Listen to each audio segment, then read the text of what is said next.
This podcast is sponsored by nobody.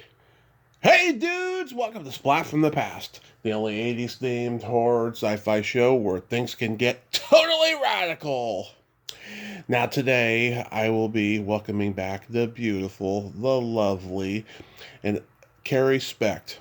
Carrie, of course, is an old Hollywood historian, and she's coming back on, and we are going to nerd out on the entertainment of our youth, talking about film, television, and music from childhood. The last couple of times we talked about old Hollywood, but I want to find out what she dug, that was brand new when she was a kid, the 70s and the 80s,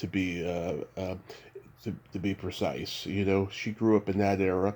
I want to find out, what did she like that was new. And I remember last time we talked, she said that she was going to be moving to Georgia and going to be starting teaching old Hollywood over there. So I'm going to find out, what's been going on over there and if she's enjoying it more than LA. And it's going to be great to have Carrie back on. I just love her enthusiastic, positive energy. I just adore her. She's a gem. Also, tomorrow, Friday, July 4th, I will be dropping Ask Tommy number 11, where I'll be answering frequently asked questions from fans, listeners, and guests. Okay, I gave you three options instead of two: fans, guests, and listeners. Yeah, fans and listeners are the same people pretty much, but still, I gave you three options. And take a listen, it's going to be a toe curler. So, yeah, here is my new interview with Carrie Specht.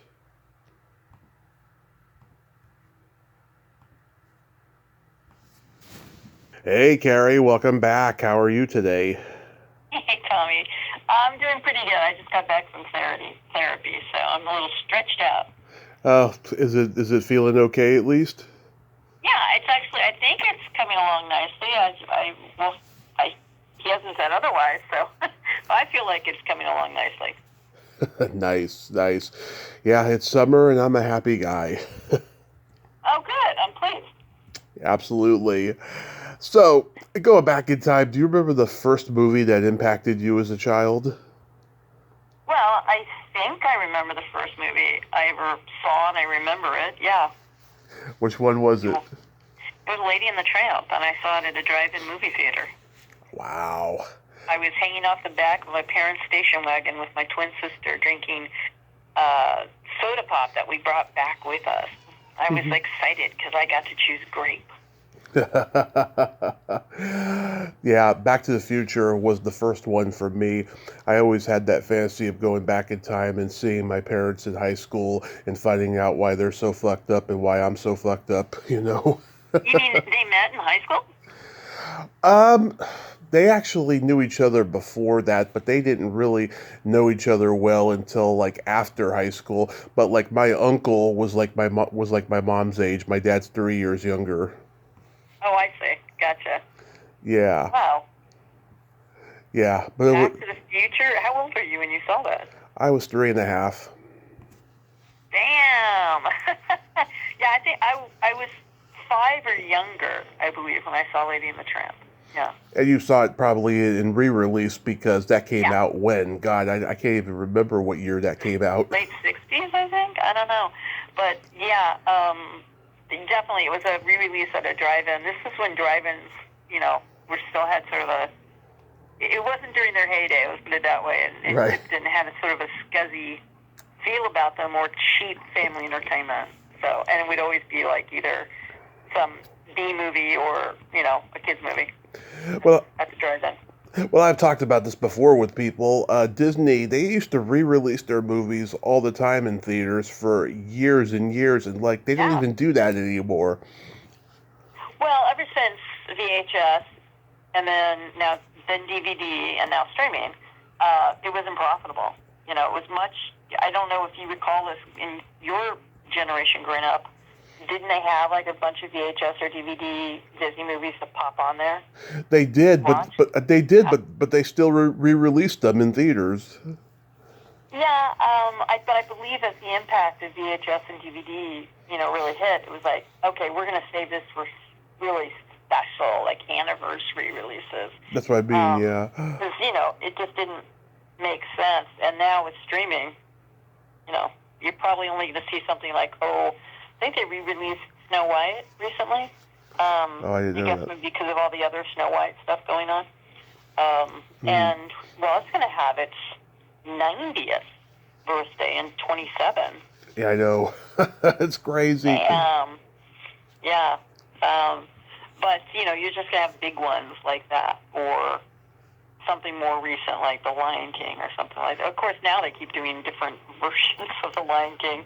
I guess they're going to follow up all the different versions with a new release, Yeah, this year is the 85th for Pinocchio, which is my favorite, and next year will be the 85th for Dumbo, my second favorite. Dumbo is the only animated film to win the Palme d'Or. I did not know that, no. Yeah, it was, the Cannes Film Festival was on hold for a couple years because of World War II. Uh-huh. And I think it was the year it came back that Dumbo tied, and I can't remember which other film was, but Dumbo is the only animated film to win the Palme d'Or at Cannes. It's amazing, right? I guess it just touched people's hearts, especially after the war, of how sweet it was. I can't watch it to this day because it just breaks my heart. Yeah, it's sad. I didn't see the remake a few years ago. Yeah, the live version. No, Tim Burton. didn't want to see it. Yeah, the Tim Burton one. Let's see. Well, I know how much you love old Hollywood films, but what movie genre did you gravitate toward the most? Oh gosh. Well, I definitely don't. I'm not a horror person, and it's not because I'm scared of them. It's just I just don't care for them in general. And that's just a smart one. And I'm not saying just like The Shining or Psycho. I'm just being, it can be clever. I think they had, I wish I could remember what it was. There was a horror film not too long ago that was entirely black cast in the woods. And, I want to say it was something called like The Blackening or something like that, because apparently the person who was killing them was killing them by who was the blackest or the least black, so they're all quarreling amongst themselves. It's a comedy, but it was a horror film too. But anyway, if we go to like what I was growing up with, I was never a romance type of person. I think I always liked adventure, whether it was thriller or adventure. I like Hitchcock. I'm not saying I'm a total devotee of Hitchcock. I'm torn between North by Northwest and Rear Window. Rear Window was like one of the earliest films I fell in love with. I think I saw it on PBS or something like that. Saw Singing in the Rain very early on PBS. So I'm a musical fan, but I can't say I'm a fan of the musicals today. I mean, it's like I don't want to sound like one of those people who's like, they just don't make them like they used to. But it's a different animal, wouldn't you say? Oh, yeah, they're barely musicals today because they just don't have the same excitement as they did back in the day, Yeah. Well, did you see La La Land? I think that's way overhyped. No. And the dancing, with the exception of the opening sequence, the dancing's horrific. I mean, Emma Stone and Gosling look like they're in a rehearsal of like the first time they've met and dancing. It's just so stiff. Yeah. And mechanical. I just think, I was like, why do people love this film so much? I mean, the story was good, but there's so many elements of that film that just were like, ew. So I was very relieved when it was a mistake, when it was called out as Best Picture winner. Yeah, I don't know. There's barely musicals today, and they just, I don't know. There's something that's missing from them, a spark of some sort, Yeah, I mean, Chicago was great, but that's over 20 years old. That's now a classic. That was probably the last great one. Yeah, I didn't care for Wizard of Oz either. I thought it was overhyped. What about High School Musical? Never seen it. It's probably the closest that we've gotten to fame or chorus line type of a thing, Oh yeah. Now I'm not a big fan of Chorus Line, but I am a big fan of Fame. I do Yeah. like that film a lot. Oh yeah. And it makes sense. Everything that happened in it was very organic, which, as opposed to suddenly singing to the birds. But, I can come and go with that. I was not a fan of the remake of the latest West Side Story. Yeah. Not a fan of it. I know. God. I will say the Maria was better. I'm saying as the character, not the actress herself, who has all sorts of problems. Yeah. But I like the original. Oh my God, the Rita Moreno character. What was her name? Not Gloria. That's not right. Oh yes. The chick Anita. from the Academy Award. Was it Anita or Juanita? One of the two. Anita. Yeah. One of the two. Yeah. It's one of those two. Yeah. But yeah, the girl who won, I should say the woman who won the Academy Award recently, I don't know, I can't remember who she was up against that year, but I felt there was somebody else that deserved it more. Mm-hmm. The original Tony, I think, was better. I did find it really interesting what they did with the character who, in the original movie, was a tomboy, and in this movie they made it like a trans character. I thought that was interesting and did work. But yeah, growing up, I just always liked sort of adventure things, and it didn't have to be like swashbucklers. It just had to be something a little more exciting than your common story. Like mysteries. I love mysteries, but it has to be a good mystery. Oh yeah. Have you ever seen Murder by Death? Yeah, and I know all of the characters they're referencing. So, which a lot of people don't. And as I got older, the mysteries, of course, became more sophisticated, such as the Agatha Christie's. I mean, I'm a huge fan of the Marple and Poirot. Angela Lansbury did what the Mirror Cracks from Side to Side. I don't think it's the best version of the story, but hey, it's got Angela Lansbury.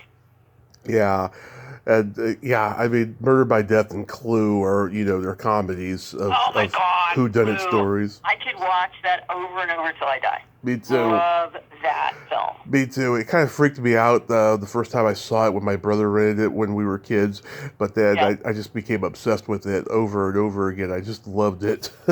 I know, right? When it first came out, I saw it in the theater. I'm older than you are, and I was like, but then as I watch it, it's just like it gets better and better. And I always tell people to rewatch movies. Maybe the first time they were like, I said, we'll give it 5 years. Give it 10 years. Watch it again. Yeah. We learn more, we live life more, and then you have a new perspective. So you may go back and go, oh, hey, I get that now, or whatever. Even if it's a film you already like, you got to watch it again over the years because you're going to have so much more that you're bringing to the experience. It's like it's your part of the bargain. When you go to see a movie, yes, they've presented the entertainment, but you have to bring the other half of it to make it a real movie-going experience.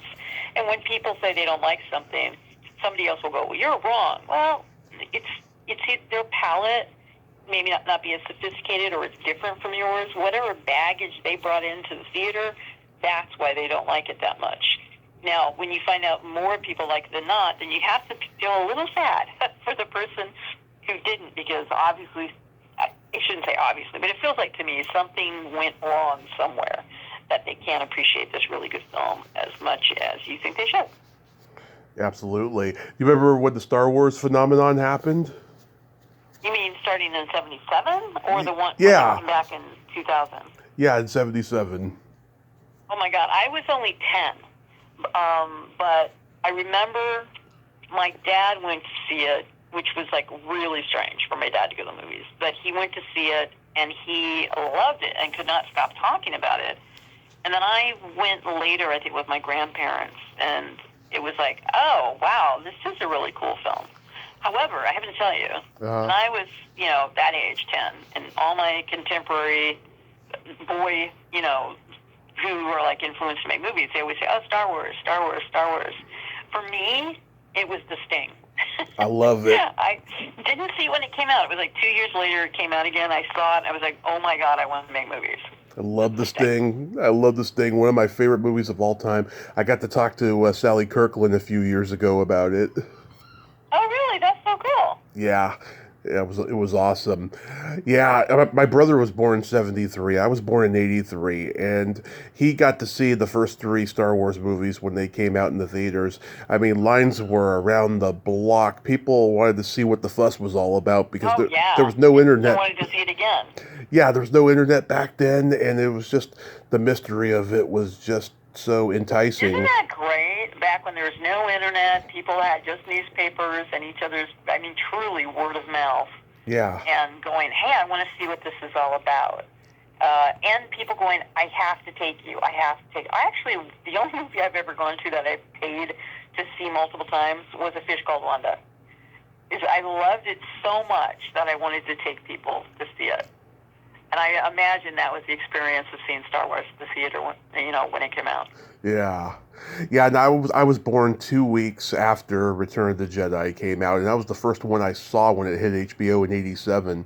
It took like it would take like 4 years for a Spielberg or a Lucas movie to hit HBO in those days, Right. because Yeah, because because they it would have to go through the television, rights and, so on and so forth. I remember those days. I remember when HBO was the only cable station.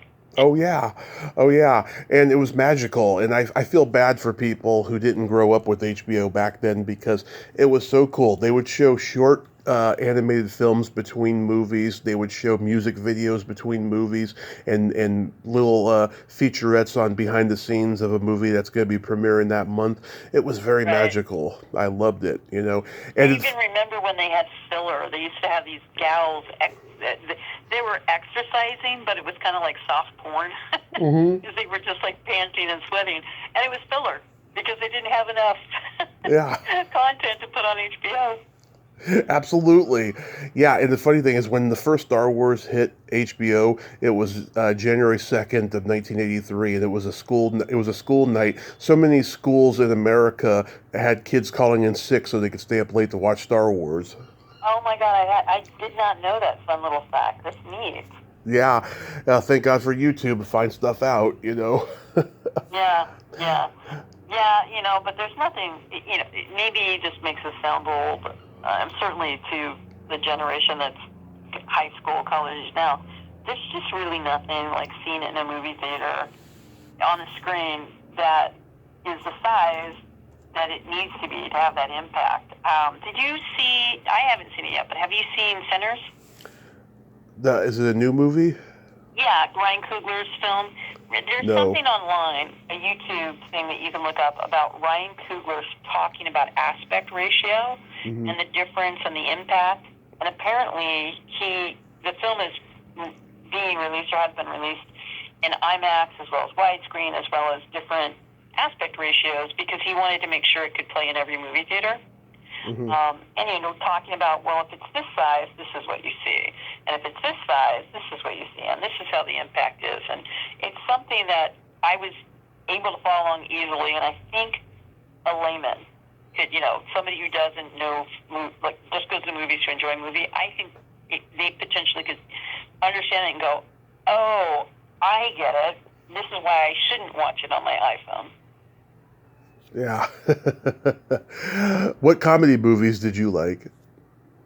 Oh, golly. Well, in high school, I went and saw Tootsie when it was released, and it's Uh-huh. still one of my all-time favorite films. It's hilarious. Oh, God, that whole opening sequence is just perfect for developing a character, that you understand, and also, okay, now also the background of why we know why he's doing what he's doing. Right.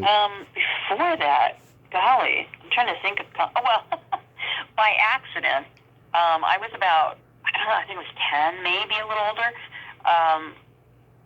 I went to a screening of a film with a family to, oh God, Mel Brooks, Hitchcock's booth, High Anxiety. High Anxiety. I love that Yeah. movie. I was too young to have seen it. My parents were kind of annoyed that my grandparents took it, but oh my God, that was a great film. And even though I didn't know the Hitchcock films yet, it was these little moments were just like so hilarious. And then of course over the years, having a deeper appreciation for all of that. But I really liked High Anxiety a lot. Gosh, I had another one pop in my head. I can't remember it now. How about yourself?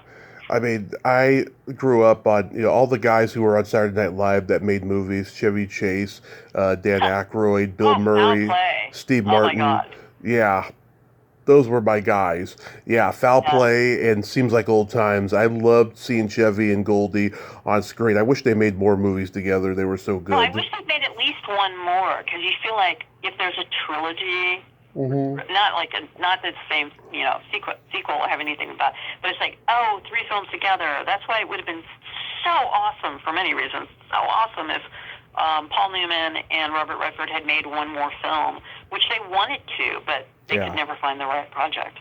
Well, But you just feel like, if there was just one more. Well, Newman and Redford wanted to do The Great Waldo Pepper together, and Paul Newman dropped out of it. Redford did it, but then the character Newman was going to play got reduced to a smaller part, so Bo Svensson played it. Yeah, I was going to say, I don't remember the film that well, but I thought, well, wait, was there a secondary part? I think there were some others, too, that came along in later years, and they were just like, nah, because I think you're right. There were films that were like, okay, it's pretty good, but the parts weren't even enough. And or it was like, we've done that type thing. Yeah. It's too bad. It's a lost opportunity, that's for sure. I love Mel Brooks and Neil Simon and Woody Allen and Blake Edwards, just comedy geniuses. Well, Blake Edwards for me is hit and miss. I love Victor Victoria. Yeah. Love it. But I'm not a fan of, like, what is it, The Man Who Loved Women, or... I like that one. the later Pink Panthers, and I'm actually I'm not a fan of Breakfast at Tiffany's. Now, that's not your typical Blake Edwards comedy. I know, it's a departure. But, I just think it's overrated, overhyped, and it's all about the Audrey Hepburn mystique. Oh, I love Experiment in Terror, which is a crime thriller, and it was shot in my hometown in yours, San Francisco, and that's Blake Edwards? That's Blake Edwards. Yeah, a lot of people don't realize it. He did have an interesting, you're like, wait a second, like you just said, or I said, oh my God, that's Blake Edwards, and then there was what you expected.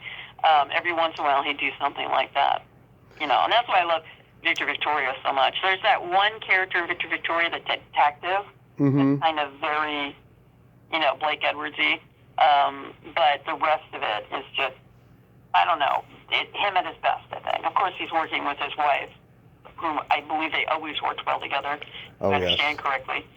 That's why she was in, isn't 10 directed by Blake Edwards? Yep, 10 is. Yeah. Yeah, I've become friends with his daughter, Jennifer, and he always loved working. He always loved, staying busy and branching out and doing different kinds of movies. But yeah, he wasn't consistent. Movies were hit and miss for him, but he always knocked out some gems. Well, yeah, exactly. And he's somebody who'll always, I think he's one of those guys that eventually people will know his name well. And maybe not as time goes by, I think his appreciation will be more and more and more. Let's put it that way. Right. How about James Bond movies? You know what? The very first James Bond I saw was with Roger Moore, and I think it was, which one was it? It was with, it was the one before Octopussy. Which one would that have been? Oh, For Your Eyes Only. For Your Eyes Only. Yeah, and oh my God, Roger Moore is sillier than Sean. Oh my God, I just totally Sean Connery. Wow. But I liked it. I liked it a lot. It was a good introduction. I was on one of my first dates. I went to see it, and I really enjoyed it. Can't say I went to a lot of Roger Moore, James Bond films after that. And I didn't go to a lot of the Pierce Brosnans. I actually liked Timothy Dalton. I was hesitant to because everybody had talked about Pierce Brosnan doing it. Yeah. But I was like, I do like this guy. And then he only did 2. So it was kind of sad that they didn't let him do 3. But oh well. Yeah, I like Timothy Dalton. I like The Living Daylights. That's my favorite of the 2 that he did. Connery was my favorite Bond. I love Thunderball. That's my favorite one. And I love Goldfinger and Dr. No. Yeah, I don't know. He had this magnetism that I think a lot of the other Bonds lacked. Well, yeah. And that's why George Lazenby didn't do well, which he was fine. It just wasn't the James Bond everybody wanted. And I think that's when they got to Roger Moore, I could be mistaken, but, I think they kind of went with that saint character more than a Bond character, since that's what he was known for. And then, of course, Pierce Brosnan is far more serious, and then, of course, Daniel Craig is dead serious. So it's interesting to see who they come up with next. Yeah, the one with George Lazenby, that has the most depressing ending of any Bond movie, because he gets married and the bride gets shot. Spoilers for anybody who's listening. Yeah. Yeah, absolutely. I think that's another reason why people didn't like it, is because he cried. Yeah. And a downer ending. It was like, okay, no, this doesn't work for us. Too bad. I thought the guy was pretty good. Yeah. What did you think about the Amazon purchase? Oh, I don't know, honestly. I should, but I don't keep up on that kind of stuff like I should. I got rid of cable a long time ago. I just stream, so I don't even watch the news, any kind of news in general. Yeah. I should, but I don't. I used to when I was still in LA. The only news I would watch was KTLA.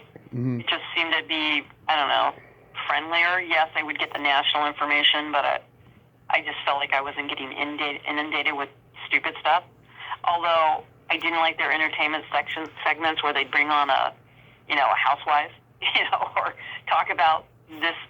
You know what I'm talking. What's his face? He died suddenly. Sam. I just felt. Oh yeah. Some of the stuff they did was stupid. It's like, this isn't worthy. I mean, this is like a promotion. This seems more like a commercial for whoever you're bringing on. Now, granted, whoever you're bringing on is usually promoting something anyway. But it's just like, I don't care about the Kardashians. I don't care about Same here. All these different social media or reality show people. There's got to be some other venue to talk about that. I also got tired of all the car chase coverage. Oh yeah. It's like, why is this news? I know. why are we watching this? Because OJ? Yeah. It's like, that's it. That's when this stuff became a news item.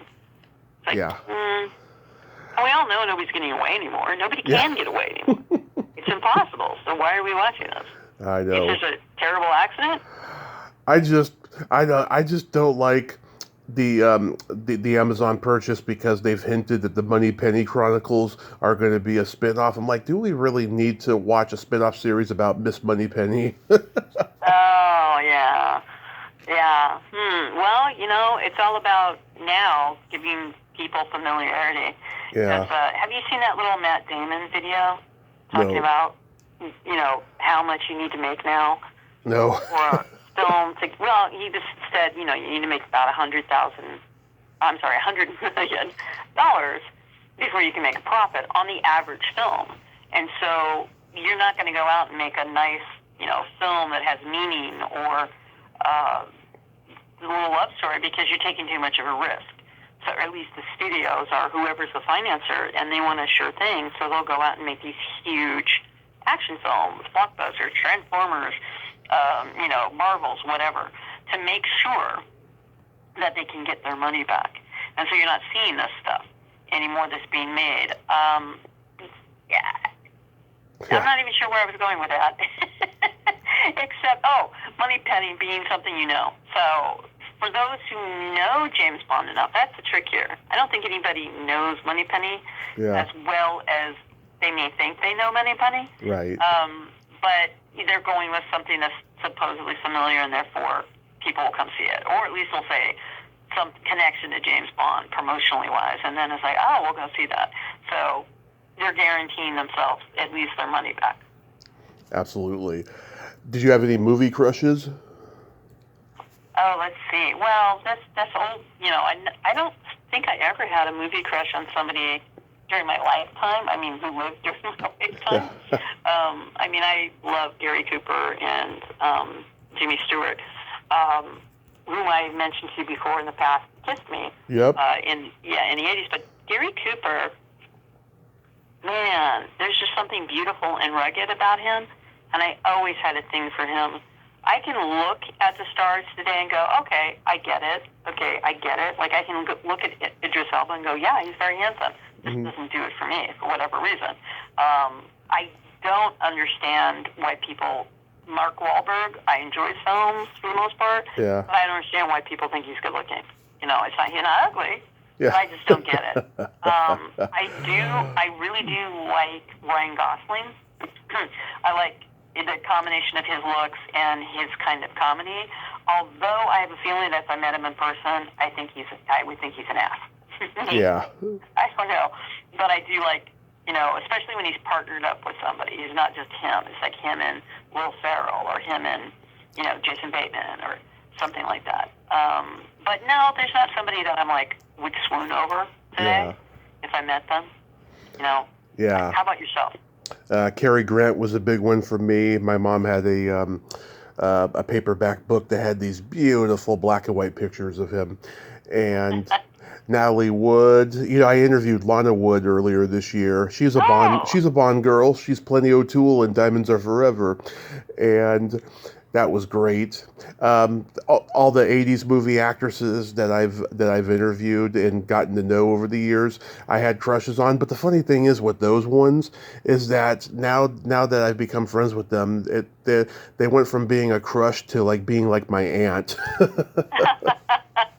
Oh darn! So do you still have crushes out there somewhere who hasn't become an aunt?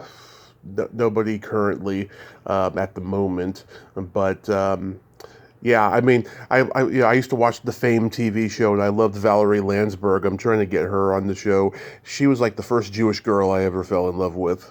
Well, that you know of.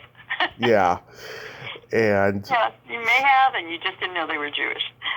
She was a big one for me, and I'm trying to think if there were any TV stars. I mean, I loved Pierce Brosnan when he first appeared, and it's funny looking back now at what a baby he was when he did Remington Steele.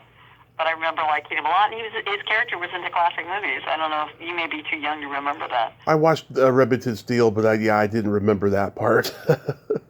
Yeah, he had some classic film posters up in his apartment, and sometimes, almost every episode, I believe he would make a reference to something being like, or You're Just Like, or something to some famous, classic film. And I think a couple times it helped him solve whatever mystery was going on. But I think that might have been my true, attraction to him. And I mean, God, the guy just gets better looking and better looking. He's way more handsome now than he's ever been. Yeah. Which is what happens with men and not women. Yeah. Well, there's a few exceptions, I think. Yeah. Susan Sarandon's gotten better with age. Oh, yes. By far. And there's a couple others that you're just like, holy crap. They just keep getting better looking. And I'm struggling to think of another one, but definitely Susan Sarandon. Absolutely. Were there any movie characters that you've related to the most? Well, I'm such a tomboy. I always liked stronger female characters. Ones that weren't like Princess D or needed saved or anything like that. I always liked ones that, like, they worked with the main character to help. And I've always liked the female characters who the guy is a little bit doofy, and it's really the female. Like, remember, what is it? The Bob Hope, Jane Russell Western? What is it? Wait, what am I trying to say? Where he's like a dentist, he gets mistaken for some Western bad guy, and she's actually the agent. Do you know what I'm talking about, or have you never heard of this? Oh, the pale face. Yes. Right, yeah. Go. So I always like these stronger women who wrestle almost every single role. I can't think of a role where she wasn't a strong woman who is either on par with the man, or the man was slightly challenged by them, or she was leading them. So I always liked those kind of characters. I liked Calamity Jane when I was growing up. It showed on TV. I guess it was in the public domain or something. Yeah. It showed on TV. I liked the Doris Day, tomboy. Even Doris Day in one of the Moonlight Bay films, she's a tomboy. Those kind of characters who were stronger. Not particularly into the really, delicate porcelain beauties. I always liked Judy Garland because I felt she had more of that boyishness to her.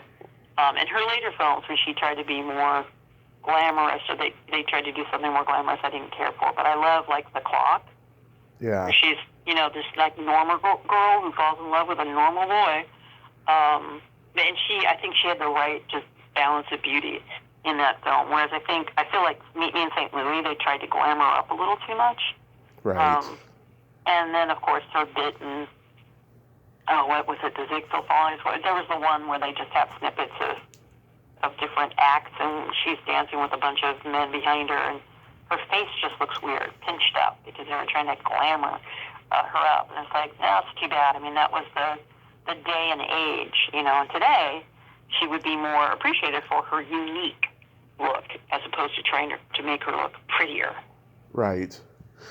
Yeah, for me, it was like Peter Sellers in Being There because... Oh, that's such a good film. Yeah, because he has a little bit of autism, I have a little bit of autism, and I can just influence people by saying the most simple things. It's a gift I have. I can relate to that character.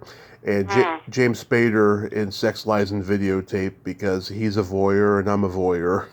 Oh, my husband loves Spader. Absolutely adores Spader in everything that he does. Doesn't matter what it is. Tough Turf. Yes. He watched all of, was it Boston Legal?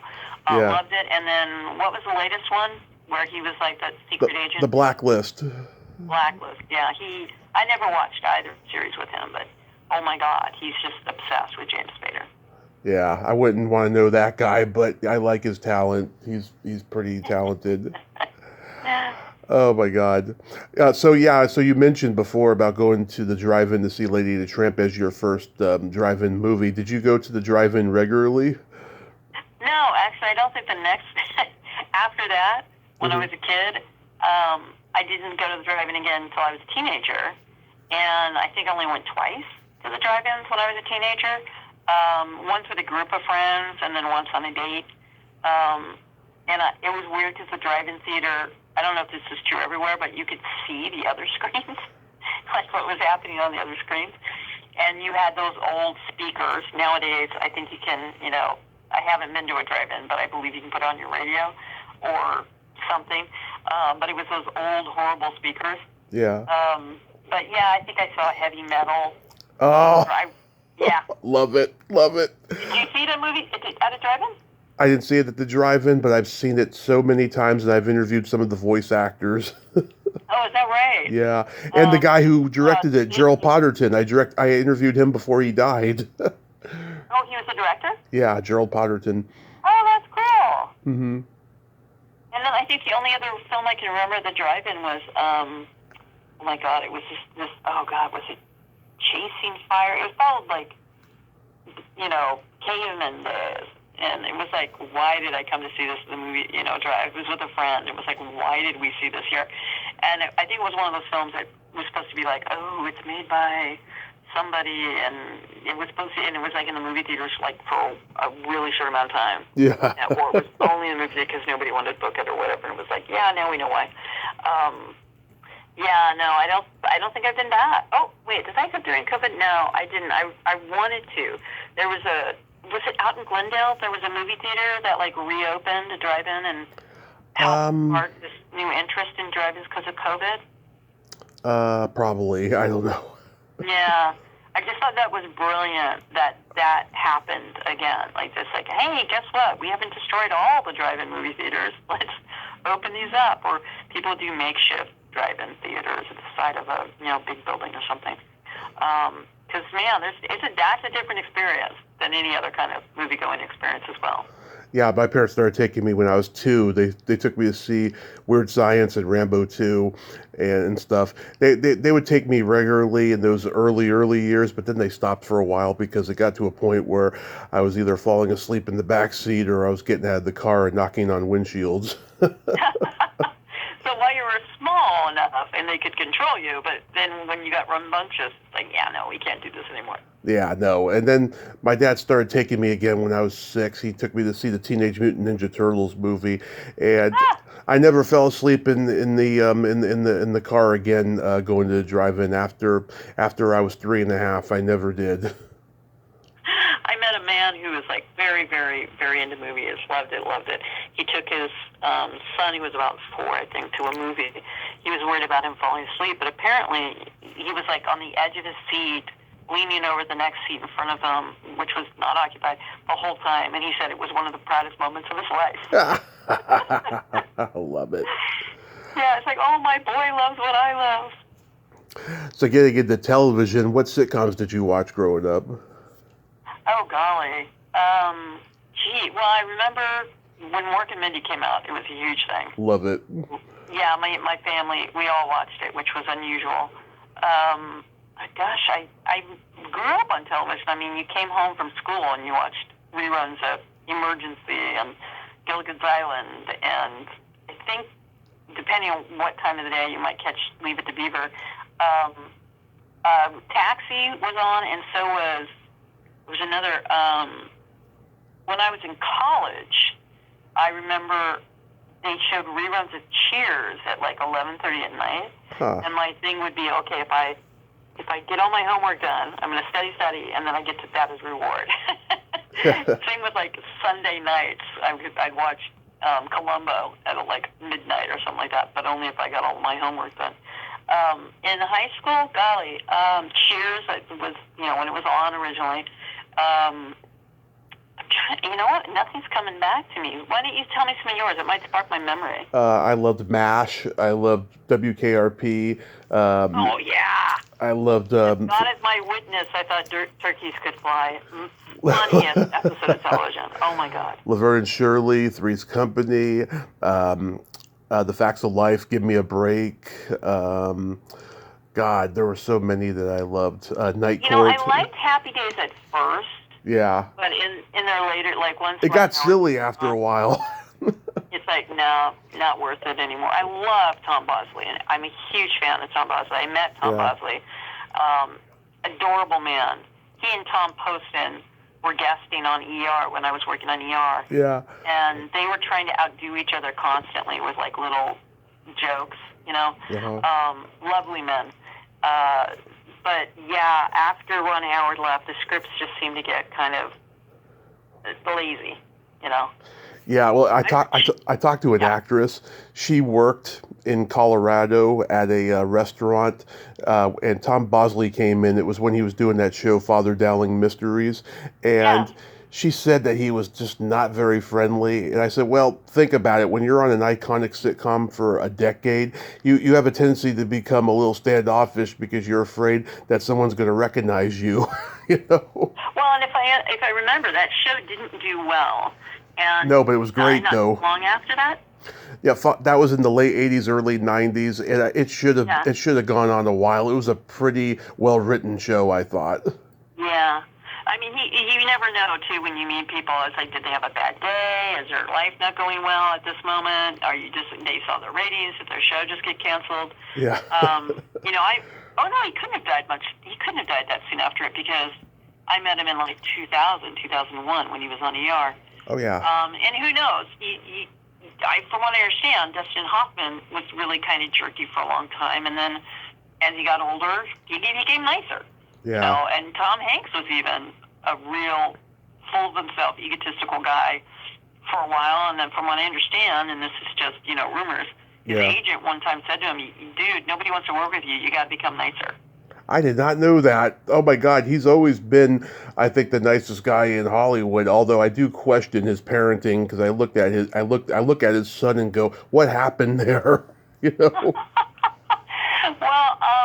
I don't know what you're referring to. But, his son Chet, he's all tattooed out, and he makes these videos where he's just rambling. I thought you were talking about his older son. Not Colin. No. I'm talking about Chet. Oh, I see. Well, he's more successful, so probably had than when he had Colin. So you never know what kind of influences that's going to have when you're really successful. But yeah, he apparently, there was a time. Well, he fired Henry Winkler, or got Henry Winkler fired off. Yeah. What was it, Turner and Hooch? Yeah. And we're talking about a really, really sweet man who every time he goes on an interview show, unless it's, I don't know, somebody who's already sensitive to it, he gets asked, so what's the deal with Tom Hanks?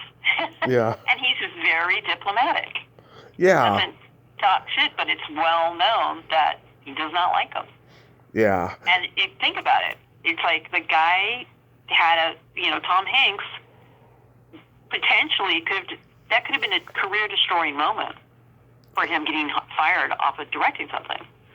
And it's like, dude, I don't know if I can cuss. Can I cuss? Oh, fuck yeah. Okay, you are fucking with my life here, my career. Why? So anyway, I think that was around the time where the agent was like, yeah, you're becoming a jerk.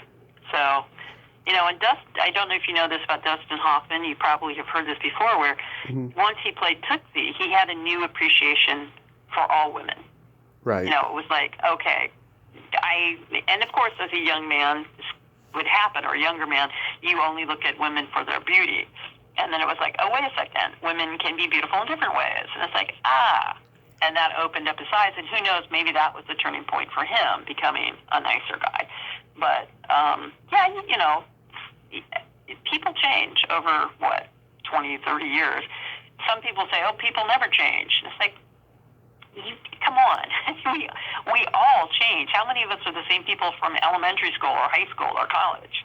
We're all evolving. So, yeah, sometimes a bad incident will stick with you. A bad encounter with somebody will stick with you and think, oh, well, that's the way they are.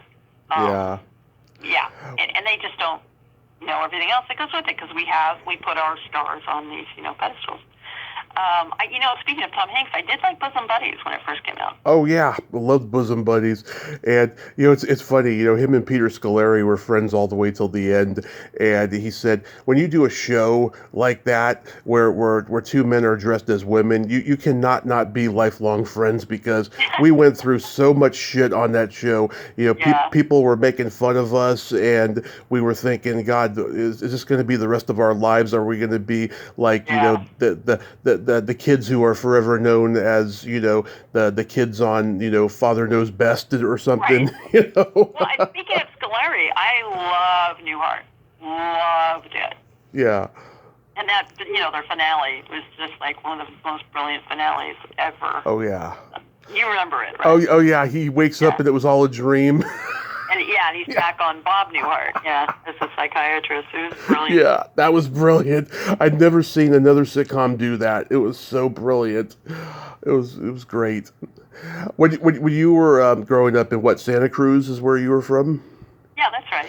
Yeah, did you have like the Bay Area UHF stations like Action 36 or KTVU Channel 2? Yeah, in fact, that's why I caught some old movies, because Channel 44 often had just all weekend long. You had the Little Rascals. You had all of the Bob Hope, Bing Crosby movies, other Bob Hope movies.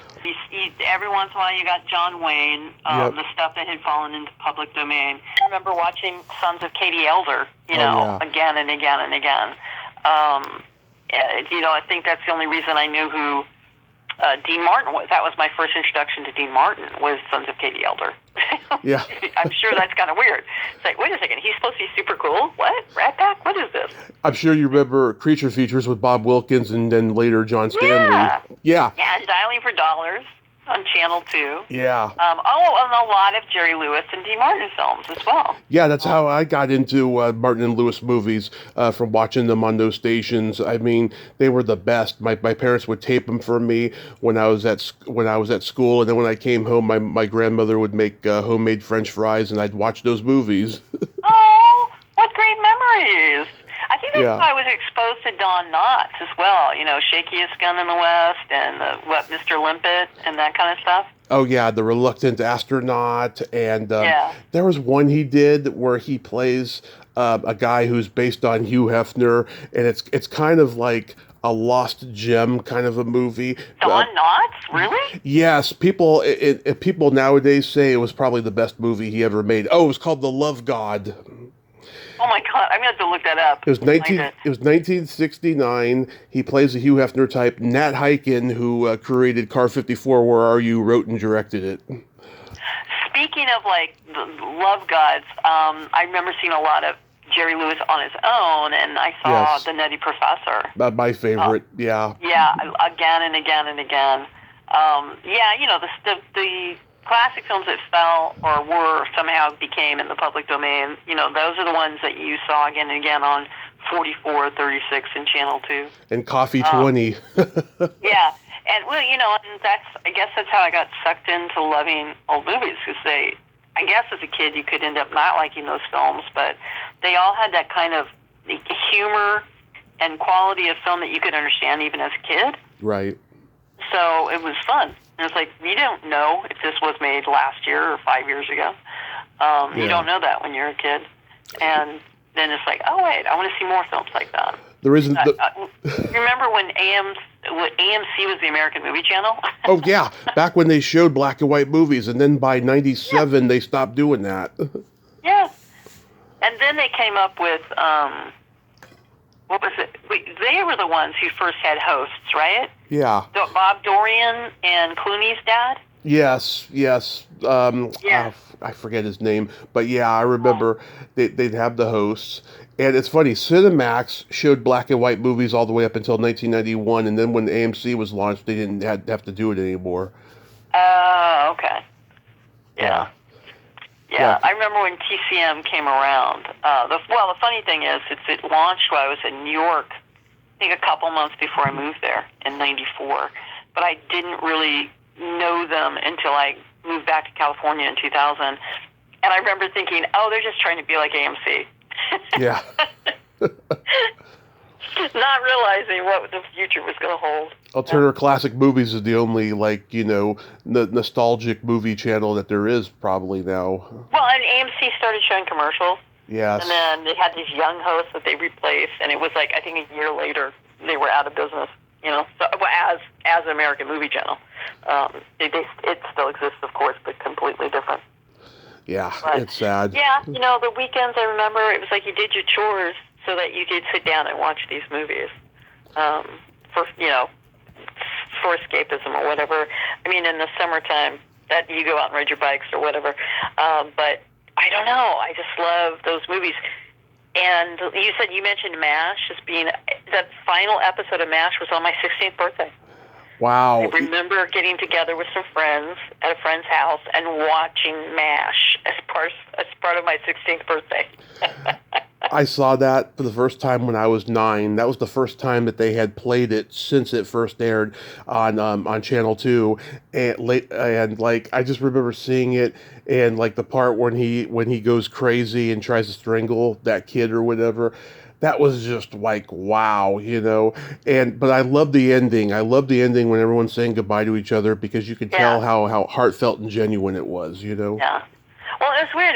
I think it's I'm probably way off base here, but it's the only show that I can think of that walked that fence between drama and comedy. I mean, it could be really funny, and then it could be really dramatic. And as a kid, when I'd come home and watch the repeats, because that show was on forever. I didn't care for the dramatic episodes. It'd be like, I'd roll my eyes.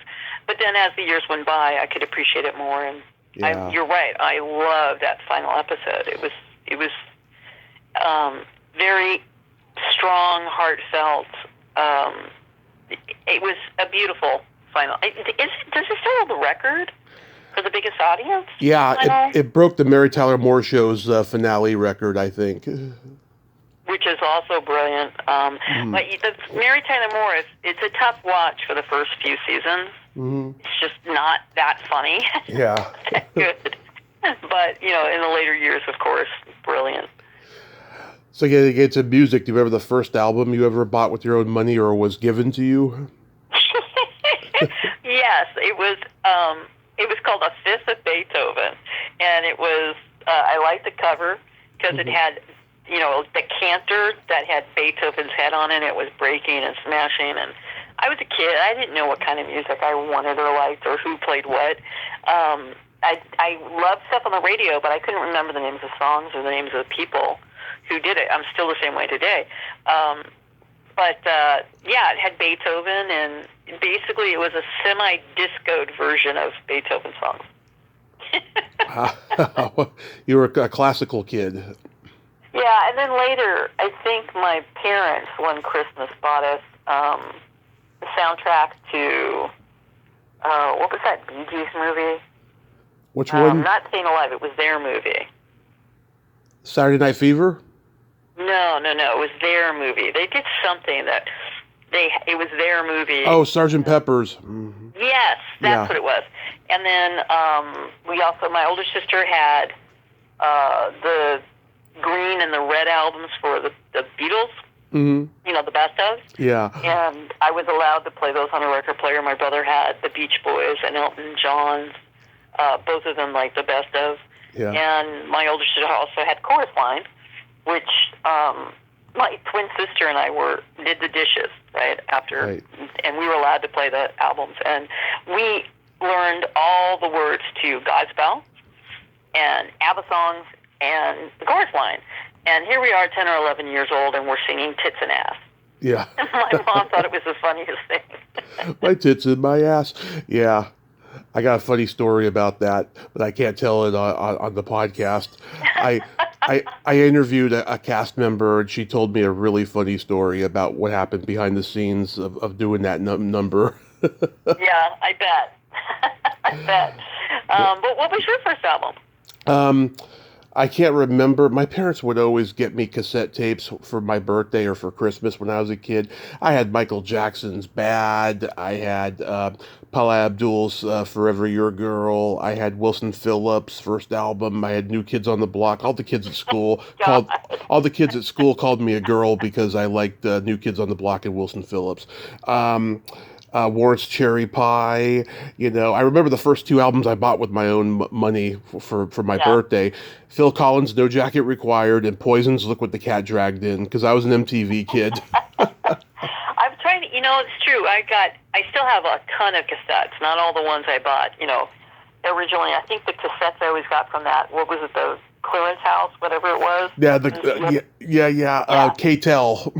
Yeah. And I want to say, I think one of my first was possibly ABBA or possibly, I'm thinking Journey. Yeah. And then, oh God, I think I got, it might have been Poison, or it might have been, who was it who did Pyromania? Oh, Def Leppard. Yeah, I got it for that song. Love Def Leppard. Love Def Leppard. I seen them live. I saw them 10 years ago. They were great. They had Styx opening and Tesla. Oh, wow, really? Damn. Yeah. It was a great show. Yeah. My first concert was the B-52s. Oh, I love the B-52s. And then later I saw Journey, and I can't remember who opened for them. It was at the... I saw Journey. Steve Miller opened. I went to high school with his niece, which doesn't sound like that big a deal. It sounds like a stretch, but his niece was on one of his album, like when you open up the album, he's got a picture of her there in the front row looking up at him playing. Oh, wow. And what's his name? Oh, God, I can't believe I'm blanking on his name. The guy who does the Top Gun theme. Kenny Loggins. Kenny Loggins' sister taught me to play the piano. Nice. I should say she tried to, because I can't play the piano. Yeah, my dad had a rock band when I was a kid, and so like he had everything on vinyl. I mean, he loves Bay Area rock, Jefferson Airplane, and a little bit of the Grateful Dead, not too much. Santana and Creedence Clearwater Revival are his favorite Bay Area bands. He had Beatles, Stones, Carole King's Tapestry, lots of good stuff like that. Wow, so you grew up on some really good music. Really good music, yeah. My brother had the Pete's Dragon soundtrack on vinyl, and it skipped every time you played it because it was like a decade old by the time I got to it, Oh. Yeah. My first, let's see, I had like 3 first concerts because the first 2 were in like not a traditional concert venue, but then the first big concert I went to was Alice Cooper. But before that, I saw the Monkees at Candlestick Park before a Giants game. They drove off the field in a Cadillac. It was great. And then I saw Steppenwolf at the San Mateo Fair. John Kay was the only original member, and he's so charismatic and funny. It didn't matter, but for the 40 and 50-year-olds there, it mattered. Yeah, I think when I saw Journey, there was a big arena that was kind of outside. They always talked about, I can't remember. It was something park, and you're too young. I'm trying to get you to remember it. You're too young to remember it. Okay. So I will stop right there. But I later saw REM when I was in high school. I saw REM Love REM. in a indoor theater, like one of the old theaters in San Francisco. It was really weird to see them. But Michael Stipe had a broken leg. He was like, his whole leg was in a cast. He was sitting on a stool. And he's like, yeah, I broke my leg a couple days ago at this place called, was it Beer Can Beach? And that's like in my hometown. Like, oh my God, he was at Beer Can Beach. I could have seen him at Beer Can Beach. And then I ended up seeing In Excess. Love also In Excess. In a indoor theater. I loved them, but they were so freaking loud. Yeah. Every song sounded the same. I know. And my ears rang for 3 days. Oh, that's hilarious. Were you into Huey Lewis and the News? No, I wasn't until later, until I wasn't in the Bay Area anymore. They actually played in my hometown a few times at this, what was it called? The Catalyst. Santa Cruz. And I remember seeing his name on the marquee, and I thought, with a name like that, he's never going to go far. It's funny. I watch those music videos. He looks like such a movie star in those videos, and he always gets the girl at the end, always. Yeah. And he did that movie Duets, where him and Gwyneth Paltrow play father and daughter, and they're estranged and stuff. Oh my God, no! I'd never seen it. I totally forgot. It's a great movie, and just like I love how he hustles people, saying, "Yeah, I bet I could sing better than you," and of course he does. When he goes to those karaoke bars. Yeah, he is great. Yeah, I've listened to his music. He comes on the radio or something. I'm like, damn, he's good. Yeah. Does he still tour? He's retired because of his hearing. He lost hearing in one of his ears. Did you see the documentary about the making of We Are the World? Yes, I did. He's one of the interviewees. He was so good to listen to him to tell the stories because he was, just hitting his mark when he did that. Yeah, he was enamored. Yeah. I love that documentary, and I love We Are the World. Every time I watch it, I get chills. Yeah. It was really a seminal moment. Do you remember your first makeout song? I know. I never had one. Wow. I know. It's a huge missing part of my childhood, growing to puberty and growing up. I can't believe I don't have one, but no, I don't. I'm guessing you must.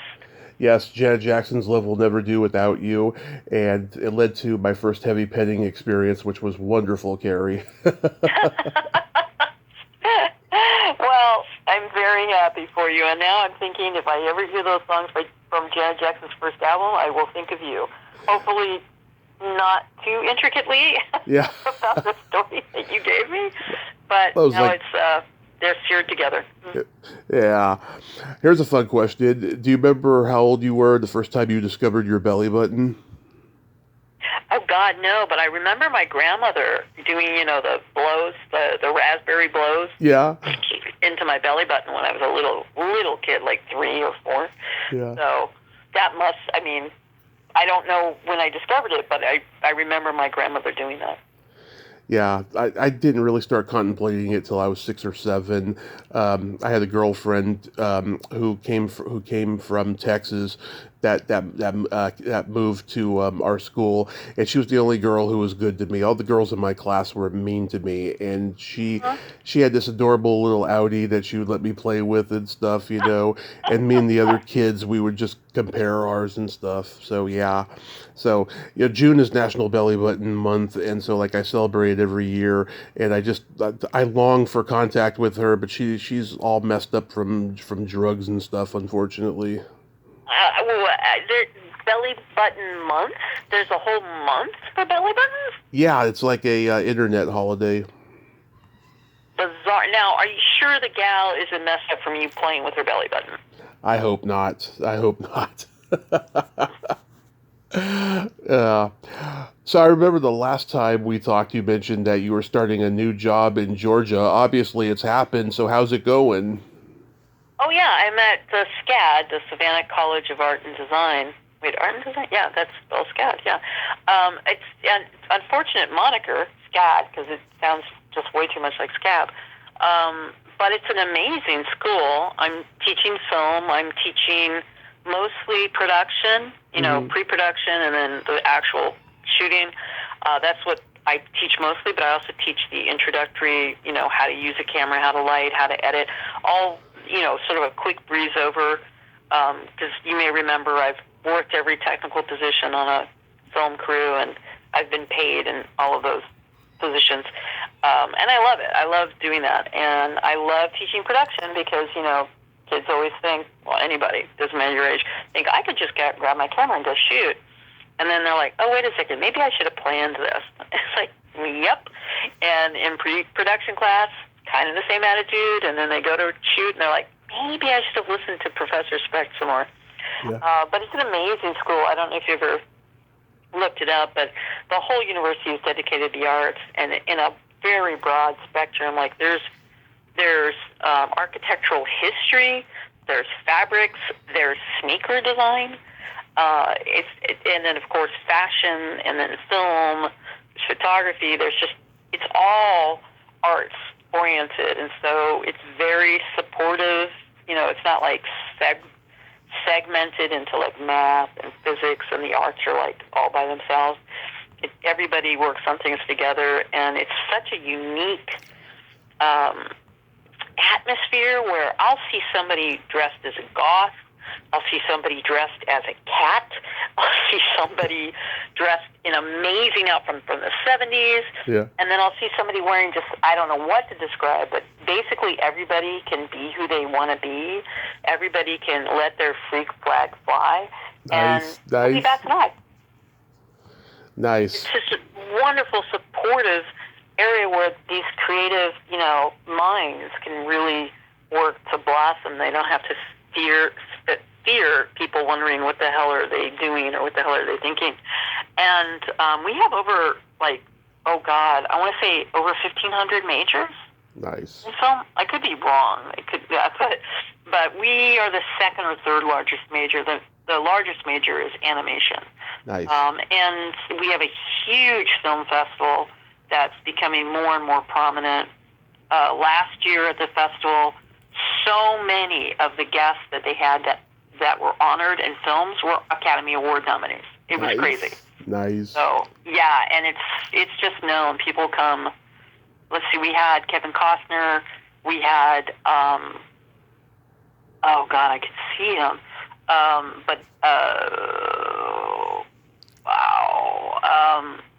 Does the Bruckheimer, Jerry Bruckheimer? Oh, Jerry Bruckheimer, yeah. Yeah, we had Natasha Lyonne, and we had Zoe Saldana, and we had the chick who Nikki something, the one who won the Academy Award for Best Actress. Mm-hmm. There were just so many huge names, and in every aspect, behind the scenes and design and stuff like that. And constantly we have, classic films being played in the two big theaters that the university owns, which I love, and I give my students extra credit. Mm-hmm. And I will buy them popcorn if they go and they find me. Mm-hmm. I cannot tell you the thrill I had taking a bunch of freshmen, I want to say at least 15, it might have been 20, to Safety Last, Harold Lloyd's. Oh, love it.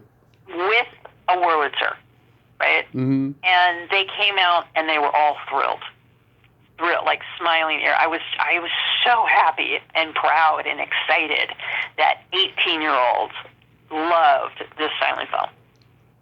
I mean, it's shocking, right? Yeah. Don't you love it when you introduce somebody to a film and who was like, I don't know if I'm going to like that old movie, and then they love it? Don't you feel like, wow, you contributed somehow to their life? Oh yeah, and it's hard, I mean, obviously you got film school students, but it's hard to get the younger generations to watch those classic movies. Exactly, and then once they get an opportunity to, or somehow you've tricked them with extra credit and free popcorn, and then it's like, hey, maybe I'll give the next one a chance, and the next one a chance, because I'm telling students all the time, you got to watch movies, and including new movies. It's like, you got to watch movies. You can't be a filmmaker and not watch movies. You can't. You're going to think you have this brilliant new idea, and then you're going to find out it's been done a million times, which is fine. Yeah. But you need to do it your way and not be doing it the same way that somebody else did it. Do your own spin on it. So you got to watch films, man. You got to watch them. And you watch them anyway, as many different platforms. It's always best to see whatever film you're seeing for the first time, try and see it in a movie theater. It's for so many reasons, as you and I know. There are so many filmmakers who never even thought their films would be on TV, let alone on a cell phone. So watch it where it was supposed to be seen, and hopefully how, such as with Wurlitzer, if you can. But, I'm preaching to the choir here. That is so beautiful, Carrie. I'm so glad. Are you still writing the book? Yeah, there's been a big halt on that because with moving and then starting it for 2 years, I haven't interviewed somebody, and at least 2 years, if not longer. We're talking about the one with where I interview people about their favorite moment. Yeah. Is that the one you're talking about? Yeah, because I also have one about 1939, but we'll talk about that another time. Yeah, I've just people I really, really want to interview, and I've gotten close. Like, I got really close to Carl Weathers, and, I thought I'd get back to him, and then unfortunately he passed away. There are a couple other people that escape me at the moment, and then I just put it off. I'm hoping this summer, and I'm really glad you brought it up, this summer, this is my second summer working as SCAD, that I can reach out to people again and try and get some of the older actors who I really, really wanted to interview before, of course, they passed away. You may know this, Nancy Kwan. Has a new book out. And she's somebody I've wanted to interview for the longest time. Me too. I've been trying to get in touch with her. Well, I think now is a good time because she's promoting her book. So maybe I can. I went on IMDb Pro and there was nothing there for contacting her at the time. I'll have to go back on and check. But yeah, I'm thinking, okay, now's the time to reach out to her since she's got a book. Yeah, the timing is perfect to get in touch with her. Absolutely. Yeah, that's so cool. It's funny. I was in LA last month, and I met up with a lot of my guests, and I went to the Hollywood show and stuff, And I had forgotten that you moved to Georgia because you were on my list to have people to meet up with and stuff. I've never been to Georgia. Maybe I'll have a reason to go eventually. Yeah, and I'm in Savannah, but my sister's in Atlanta. So even if you make it to Atlanta, I can run out there. Savannah and Atlanta are like night and day. Right. And Savannah is amazing. Food's amazing. The culture's amazing. The people are amazing. I never would have thought I would have ended up in Savannah, and then this job came up. But yeah, it's kind of like, how did I end up here? And I'm just so glad that I have. But I have to say that for the last 2 years, my life has just been sort of distracted. I really do want to get back to that book because I have 29 people in it. Most of them have died during the process of me writing this book for the last 20 years. And I want to get 50 and put it out there. And maybe because I've taken so much time to work on this, talking to famous people and what their favorite classic movie moment is, will have more of an impact because so many people have passed away. And as you may remember, the proceeds are all supposed to go to, will go to the Motion Picture Television Fund Retirement Home. Oh. Yeah, it's just something, I remember when they were in big trouble, well, I guess 20 years ago, and I don't know if they've gotten out of that trouble. There's a lot of good things that have happened, and more money has gone into the retirement home, and they do all sorts of fundraisers all year long with some famous people hosting stuff, whether it's, Hugh, I was going to say Grant, Hugh Jackman, or I think Clooney does stuff, and other big names will go in and have a movie night, and they host it. But you can't take that stuff for granted. And Kirk Douglas was a big supporter of the Alzheimer's unit. In fact, it's named after his dad, whose name escapes me. But even though he didn't have a good relationship with his dad, he named it after him. But, you can't count on these, benefactors all the time. And not saying that my sales of my book would make a huge difference, but anything that will help push something out, into the community. We're talking about that Hollywood community here that hopefully is going to go, oh yeah, we need to take care of our own, because there's only so much that the rest of the world is going to be interested in. But really, come on, man, Hollywood should be stepping up way more often. help themselves. I mean, during the whole strikes, Yeah. why did we not have these big names come in and say, hey, I'm going to give $1 million to the DGA support fund or the Writers Guild support fund or whatever, you know, instead of just picketing. I mean, you got to picket, but come on, man. Help people who can't afford to stay on those picket lines for a long time. So anyway, I just want to keep, you know, hopefully I'll get to a point where I'll maybe have a little name for myself, who knows, and that will help, I don't know, through SCAD or through ever to get at least a significant one-time donation, if not more. And maybe have a little fun book for other people to look at, too. And go, oh, hey, I didn't know so-and-so like that, you know, type of film. I don't know if I ever told you when I interviewed Ryan Gosling. I have a couple of younger people. Ryan Gosling's favorite film. You kind of mentioned, you did mention a sequel to his favorite film. Oh, which one? You said Rambo 2, I think. Yeah. Wow. Yeah, Rambo 2? 1 is his favorite film. I love Rambo 1. That's my favorite of all of them. Yeah. I guess First Blood. You know. Yeah. I saw that on a date when I was, I think I was in junior high. Yeah, maybe. When I saw that. But yeah, that was something I'd never seen before. It's like, wow, this is really interesting. I didn't know they had movies like this. You know, of course, when you're 15, 16. That, and you're talking also in the 80s when suddenly you started seeing movies like that all over the place, and very B movies like that. Right. And with stars who, like, I think wasn't Gene Hackman making some films like that, and of course you had Chuck Norris making films like that. And all of those guys doing those, oh, my son is behind enemy lines, I've got to rescue them. Yeah. But anyway, you know, you can have somebody like Ryan Gosling who love a Rambo film because it comes out right at the right time when he's a kid to appreciate that action adventure stuff. You know, it's all about timing with us, right? The movies that come out when we're of a certain age to have a really impact on us, you know, it's going to be different for every generation, and those within a generation off by a year or two. And we're going to go, wait, what? That is something that stuck with you? Well, that came out when I was very impressionable, and that's why I remember it. Gary, I love you. Thanks again for coming back on and nerding out with me. This is so fantastic. It is a lot of fun. Thank you for asking me again to do this. Yes, I hope your wrist feels better. I hope you have a happy 4th of July over there, and just have a great summer and be safe out there. Likewise. I hope to hear from you again in not so long a time between calls. Yes, like I'll check in with you, you know, at some point about the book and everything. We'll talk again. Terrific. Well, enjoy the rest of your day. You too. Bye-bye. Okay, bye. Well, there you have it. Carrie Specht, ain't she a sweetheart? Oh my God, I just friggin' love her. Oh my God, I'm so happy that she's in Georgia and life is much better for her over there than it was in LA. And, you know, hopefully I will have an excuse to go to Georgia and meet up with her, and it's about time we met in person. I will have her back on when that book is finally completed, and I will check in with her at some point.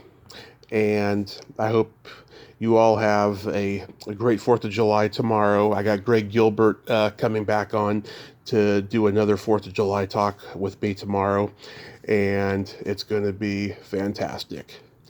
Well, until next time, this is Tommy Throwback Kovac saying, there's no shame in living in the past because the present sucks. Later, dudes!